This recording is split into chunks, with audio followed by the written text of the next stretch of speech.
نشین امیر اہل سنت، تو صدا رہے سلامت، تو صدا رہے سلامت، تجھ پر ہو رب کی رحمت۔ الحمدللہ رب العالمین، والصلاة والسلام علی سید الانبیاء والمرسلین، اما بعد فاعوذ باللہ من الشیطان الرجیم، بسم اللہ الرحمن الرحیم۔ الصلاة والسلام علیک یا رسول اللہ وعلی آلک واصحابک یا حبیب اللہ۔ الصلاة والسلام علیک یا نبی اللہ وعلی آلک واصحابک یا نور اللہ۔ رسول اللہ صلی اللہ تعالی علیہ وآلہ وسلم کا فرمان ہے، جو مجھ پر ایک دن میں 1000 بار درود پاک پڑھے گا وہ اس وقت تک نہیں مرے گا جب تک جنت میں اپنا مقام نہ دیکھ لے۔ صلو علی الحبیب صلی اللہ تعالی علی محمد صلی اللہ علیہ وسلم۔ رمضان المبارک میں 30 روزوں سے متعلق میں پوچھنا چاہتا ہوں کہ کوئی اگر بیمار ہو، کسی سبب سے وہ رمضان میں روزہ رکھنا مشکل ہو رہا ہے اس کو، وہ کیا کرے؟ کچھ رہنمائی فرما دیجئے۔ اس میں یہ ہے کہ اگر ایسی بیماری ہے کہ جس میں شریعت نے اسے روزہ چھوڑنے کی اجازت دی ہے، اب یہ ہے کہ وہ ٹھیک ہونے کے بعد اور رمضان گزر جانے کے بعد جو ہے وہ اس روزے کی قضا کرے گا، یا جتنے روزے چھوٹے ان کی قضا کر لے بعد میں۔ روزے کا کفارے سے متعلق پوچھنا چاہ رہے ہیں کہ ہم کسی غریب کو بھی تو کفارہ دے سکتے ہیں نا، تو یہ کریں یا نہیں کریں؟ روزے کے بدلے جو ہم دیتے ہیں پیسے کفارے کے، کسی غریب کی مدد، وہ کریں یا نہیں؟ اس میں یہ ہے کہ اگر شیخ فانی ہے، یا جیسے اتنا بیمار ہو گیا اور اب اتنا بوڑھا ہو گیا کہ اب جو ہے نا وہ اسے امید نہیں ہے کہ اب جو ہے نا یہ جو ہے نا وہ جیسے شیخ فانی ہوتا ہے، یعنی بالکل ضعیف ہوتا ہے کہ اب جو ہے نا اس کی جوانی لوٹ آئے اور اسے اتنی طاقت ہو، تو اس میں بھی یہ دیکھا جائے گا کہ اگر یہ سردیوں میں روزے رکھ سکتا ہے تو سردیوں میں رکھے، سردیوں میں قضا کرے، ورنہ سردیوں میں بھی نہیں رکھ سکتا، قضا نہیں کر سکتا، تو اب اس کے لیے کفارے کی اجازت ہے۔ اور اس میں بھی یہ ہے کہ اگر اس نے کفارہ دے دیا اور پھر اگر طاقت آ گئی اس کے پاس، اتنی بھی طاقت آ گئی کہ سردیوں میں رکھ سکتا ہے، تو اب بھی یہ سردیوں میں رکھے گا اور وہ کفارہ نفل ہو جائے گا، وہ صدقہ نافلہ ہو جائے گا۔ پیسے ویسے اندازاً کتنے دینے ہوتے ہیں روزے کے؟ ایک صدقہ فطر، اور اس کی جو ہے نا وہ قیمت میں جو ہے نا اتار چڑھاؤ ہوتا رہتا ہے۔ جواب دیجئے، اسلام کی بنیاد کتنی چیزوں پر ہے؟ یہ خصوصی جواب دیں گے عمومی؟ خصوصی۔ یہ اسلام کی بنیاد 5 چیزوں پر ہے، وہ کلمہ توحید، نماز، روزہ، زکوٰۃ، حج۔ آپ کا جواب درست ہے۔ کلمہ توحید و رسالت، یعنی اس بات کی گواہی دینا کہ اللہ تعالیٰ کے سوا کوئی عبادت کے لائق نہیں اور محمد صلی اللہ علیہ وسلم اس کے بندے اور رسول ہیں، اور یہ کہ نماز قائم کرنا، رمضان کے روزے رکھنا، زکوٰۃ دینا اور حج کرنا۔ عمومیوں سے بھی سوال ہو جائے، کیا قرآن پاک میں کسی واقعے کو احسن القصص کہا گیا ہے؟ حضرت یوسف علیہ السلام کے واقعے کو احسن القصص کہا گیا۔ آپ کا جواب درست ہے۔ کوئی نابینا اسلام بھائی ہے، وہ مطلب مسجد میں نماز پڑھنا چاہتا ہے، اگر کوئی اس کے ساتھ نہیں ہے، اس کو لے کے جانے والا نہیں ہے، اور راستے میں بھی خطرے کی ترکیب ہے، کیونکہ گاؤں میں دیہات میں ایسا ہوتا ہے کہ لوگوں نے اپنی حفاظت کے لیے کتے وغیرہ گلیوں میں چھوڑے ہوتے ہیں دیہات میں، اگر وہ جائے گا تو اس کے لیے خطرہ ہو سکتا ہے، تو کیا وہ گھر میں نماز کی ترکیب کر سکتا ہے؟ ہاں، ظاہر ہے کہ نابینا پر ویسے جماعت واجب نہیں ہے، وہ گھر میں پڑھ سکتا ہے،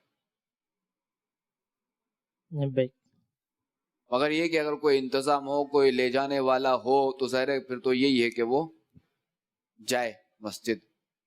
سوال میں یہ کرنا چاہتا ہوں کہ فرض کر کوئی مرد فوت ہو جاتا ہے تو اس کی بیوی کی دو تو اس وقت شروع ہو جائے گی یا دفنانے کے بعد شروع ہوگی؟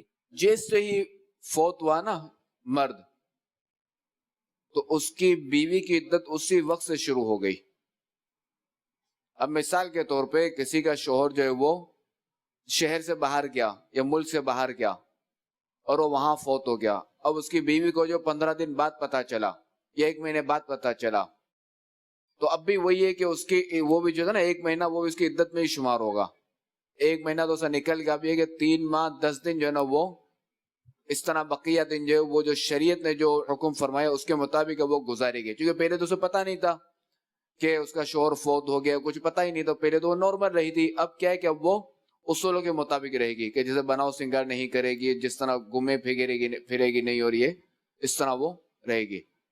مدنی پھول چھڑی روشن ہو گئی.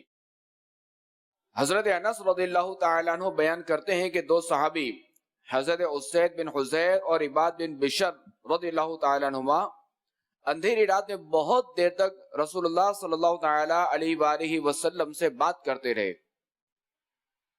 جب یہ دونوں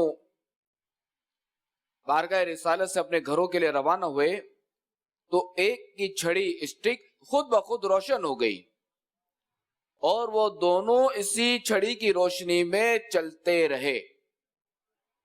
جب کچھ دور چل کر دونوں کے گھروں کا راستہ الگ الگ ہو گیا تو دوسرے کی چھڑی بھی روشن ہو گئی اور دونوں اپنی اپنی چھڑیوں کی روشنی کے سہارے سخت اندھیری رات میں اپنے اپنے گھروں تک پہنچ گئے.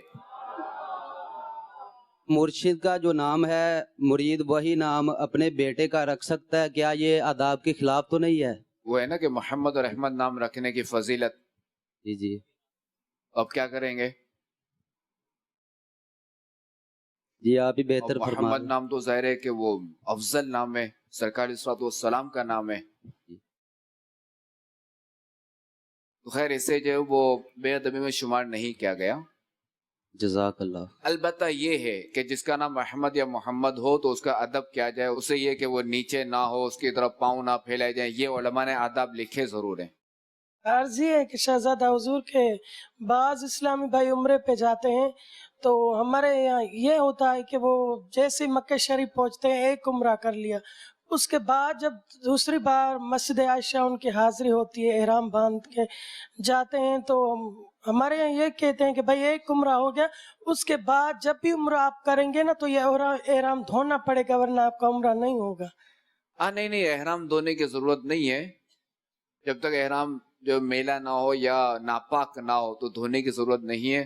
اسی احرام سے 1 یا 100 عمرے بھی کر سکتے ہیں. اچھا, جیسے کپڑوں کا حکم ہے ویسے ہی احرام کا حکم ہے. بالکل جیسے عام کپڑوں کا حکم ہے وہی اس کا حکم ہے. البتہ یہ کہ احرام میں اگر بدبو ہو گئی یا کوئی ایسی چیز ہو گئی تھوڑا سا بھی, چونکہ ہم جا رہے ہیں مسجد الحرام شریف تو اسے بھی دھویا جائے گا, پھر جو ہے وہ اسے پہنا جائے گا.